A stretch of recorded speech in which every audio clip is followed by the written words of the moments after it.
সে এবারকার বাংলাদেশের সব থেকে বেশি দামি যে হাসপাতাল সেখানে চিকিৎসা নিচ্ছে। আর রোগী শুনি এই মরে মরে এই যায় যায়। তো বয়স তো 80-র উপরে, তো মৃত সময় হয়ে গেছে, তার মধ্যে অসুস্থ। তো এখানে এত ঠান্ডাখাটি করতে লাভ নাই। আমি বলেছি ঠিক আছে, তার যদি হন পাঠাতে বিদেশে, তাহলে তার কোর্টে পারমিশন লাগবে। কোর্টে পারমিশন করতে হলে কি করতে হবে, আমি যে আমার এক্সিকিউটিভ পাওয়ারে তার সাজাটাকে যে স্থগিত করেছে ওটা আমাকে প্রত্যাহার করতে হবে। দর্শক, ভিডিওটা নিশ্চয়ই শুনলেন। সেই লন্ডনে লাস্ট তিনি যখন গিয়েছিলেন, সেখানে তিনি দলের নেতাকর্মীদের সভায় এই উক্তিটা করলেন। কি উক্তি করলেন? যে বয়স তো 80 হয়ে গেছে, এই প্রতিদিন শুনি মরে মরে, তো কান্নাকাটি করে লাভ কি? একজন জীবিত মানুষ, 3বারের সাবেক প্রধানমন্ত্রী, তার চিকিৎসার জন্য দল পরিবার দাবি করছে যে বিদেশে উন্নত চিকিৎসার জন্য। তার অনেক ছোটখাটো অপদার্থ মন্ত্রীরাও দফায় দফায় যে বিদেশে চিকিৎসা নিয়ে আসে। সিঙ্গাপুরে দেখেন না, 2 মাস পর পর ওবায়দুল কাদের যেত, সব রাষ্ট্রীয় খরচে। তার রাষ্ট্রপতি ওই বর্তমান শাহাবুদ্দিন আর আগের হামিদ সাহেব 2 মাস 3 মাস পর পর রাজার হালে যে সেখানে 7 স্টার 5 স্টার হোটেলে থাকতেন আর চিকিৎসা নিতেন, এবং যখন যেতেন সাথে 20-25 জন যেত, সব রাষ্ট্রীয় খরচে। আর খালেদা জিয়ার প্রতি তার মানে মনোভাব এবং আইনের দোহাই দিত।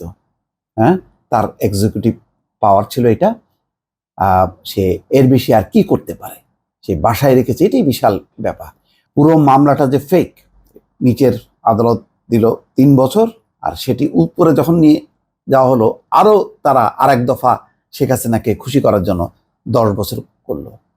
আজকে কোথায় সেই দেখেন খালেদা জিয়ার একদিনের এক সময়ের তার অবস্থা শোনেন।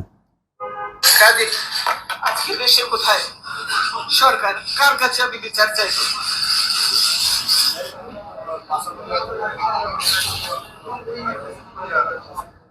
দীর্ঘদিনের সংসারের সব মালামাল দেখে আমাকে এক কাপড়ে বাড়ি থেকে বেরিয়ে আসতে হলো, বের করে দেওয়া হলো। আজকে যেভাবে আমাকে অপমান করা হয়েছে, ঘরের দরজা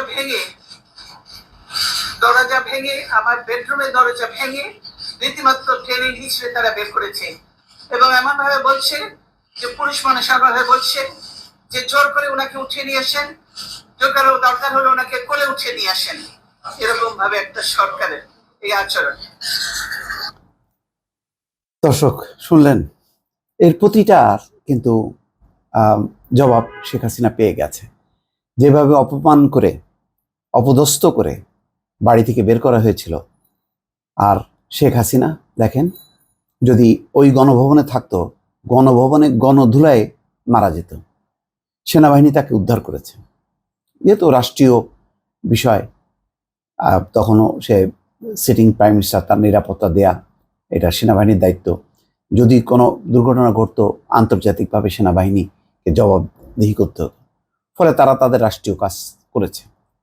মানে সেনাবাহিনী তার তো আর দলমত নেই, শেষ দেখবে আইন অনুযায়ী মানুষকে রক্ষা করা, দলমত যাই হোক না কেন, সেই কাজটি করেছে। কিন্তু হাসিনা সরকার প্রথম একটা ভয়েস দেখলেন, মানে এইভাবে বলতে পারে কেউ যে প্রতিদিন তো শুনি যে মরে মরে, মরে তো না, মানে এটা কোনো সুস্থ মাথায় কেউ এইভাবে বলতে পারে না।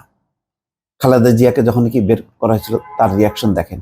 আর তার চেয়েও অত্যন্ত অপমানজনকভাবে শেখ হাসিনাকে পালিয়ে যেতে হয়েছে।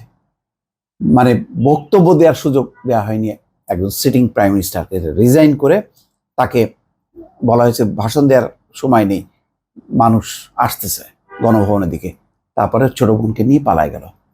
এটাই বলে নিয়তি।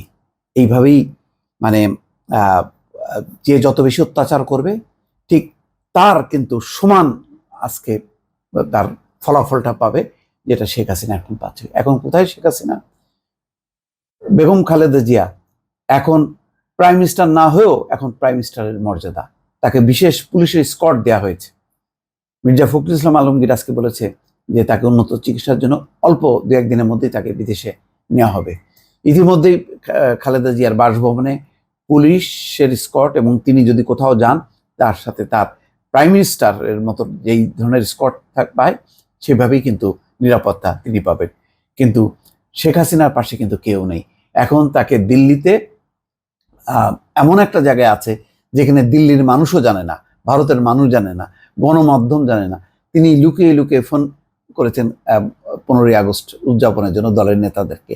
সেটিও ফাঁস হওয়ার পর সম্ভবত একটা বিব্রতকর পরিস্থিতি, বাংলাদেশ গভর্নমেন্ট অন্তর্বর্তী সরকারের যে পররাষ্ট্র উপদেষ্টা হাইকমিশনারকে ডেকে নিয়ে বলেছে যে এই ধরনের তৎপরতা যদি চলতে থাকে এটা সম্পর্কের উন্নয়নের জন্য ক্ষতিকর। তারপর থেকে দেখেন এখন আর কোনো ফোন কল নেই, বন্ধ হয়ে গেছে। জয়ের যে ভাষণ প্রতিদিন যে শুরু করেছিল ভারতীয় কিছু গণমাধ্যমে, সেটাও কিন্তু বন্ধ। তার মানে হচ্ছে হাসিনা এখন এমন অবস্থানে আছে যেই অবস্থানে বলা যায় যে ওই অন্ধকার একটা গুহার মধ্যে আছে যে তার আর কোনো অধিকারই নেই। এমন একটি শাসন ব্যবস্থা, এমন আচরণ, এমন কর্মকাণ্ড, এবং বাংলাদেশের রাজনীতি একসময় বলা হতো হাসিনা এবং খালেদা তার প্রতিপক্ষের সঙ্গে সে এমন একটা আচরণ করলো, মানুষ তার কিন্তু বিএনপির প্রতিশোধ নিতে হয়নি, মানুষ কিন্তু প্রতিশোধ নিয়ে দেখিয়ে দিল যে মানে যেমন কর্ম তার ফলটাও হয় তেমন। আজকে কোথায় শেখ হাসিনা আর কোথায় বেগম খালেদা জিয়া? বেগম খালেদা জিয়া বাংলাদেশের মাটিতে আছে এবং এখন সবার ভালোবাসা শ্রদ্ধার মানুষ হিসেবে আছে। আর শেখ হাসিনার শেষ জীবনে কিন্তু সেটাও মানে জুটলো না। এখন তিনি কোথায়, তার শেষ পরিণতিটা কোথায়, সেটা নিশ্চয়ই আরো মানুষ দেখতে থাকবে এবং তিনি নিজে অনুভব করবেন যে কি আচরণ তিনি তার প্রতিপক্ষের বা প্রতিদ্বন্দ্বীর সাথে করেছেন। আজকে তা নিশ্চয়ই হাড়ে হাড়ে টের পাবেন। দর্শক ভালো থাকবেন, আল্লাহ হাফেজ।